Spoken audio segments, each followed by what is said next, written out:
Teachers in Fairfax County, Virginia, outside D.C., are fast-tracked to get the coronavirus vaccine. That's great, right? But the school district just postponed a return to in-person learning.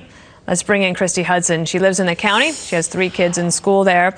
I'm going to read to you from the Washington Examiner. The headline here says, "The vaccine has exposed teachers' unions' true priorities." And then it goes on to say, Fairfax students are suffering massive academic losses. Failing rates have spiked all across the grades, and many students have simply checked out of virtual learning altogether, according to Fairfax teacher. And Christy, I imagine one of the reasons you love living there is that it's a great place to live if you want to send your kids to public schools. How are you feeling today? I think parents and families in Fairfax County are feeling very frustrated right now. We have been out of school here for almost a whole year. A parent counted last week, and it's something like 320 days since our kids have been allowed to step foot inside of their school buildings, and it's heartbreaking. I mean, we are watching our kids suffer tremendous academic regression, social, emotional, behavioral problems.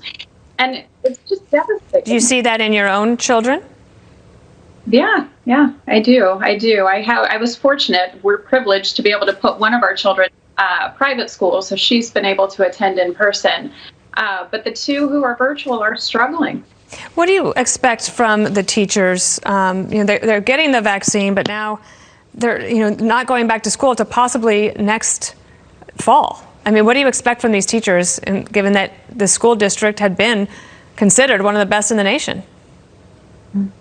We actually don't even have a guarantee yet about next fall. Our superintendent has gone on the record a few times saying that he can't assure anybody that there will be a full-time opening in Fairfax County next fall.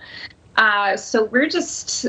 Tell me about, you have two in high school, so they're thinking about their futures, you're thinking about their futures, and college. In terms of regression and education and your concerns about their ability to compete, this is a globally competitive world for jobs.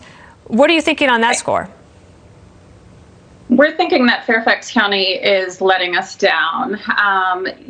We used to be considered one of the most premier school systems in the country. We're the 10th largest. We have a $3 billion annual operating budget. And yet we've not been able to achieve what a lot of school systems around the country have been able to do. One's smaller than us, one's larger than us. And these kids are getting what they need. They're getting an in-person... The fact that also that they miss out on all the other things too, extracurricular activities, sports, clubs, and all of those other things that are kind of requirements to get involved in society. And even if you want to go to college, those things are important, and they're not happening.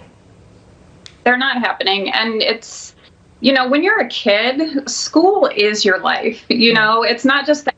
Yeah, but it's the drama club, it's the sports, it's everything that surrounds school. And we have ripped that away from these kids for the past 10 and a half months. Do you think that the teachers that you know, are they frustrated? Do they want to come back? Or do you get the sense that they don't?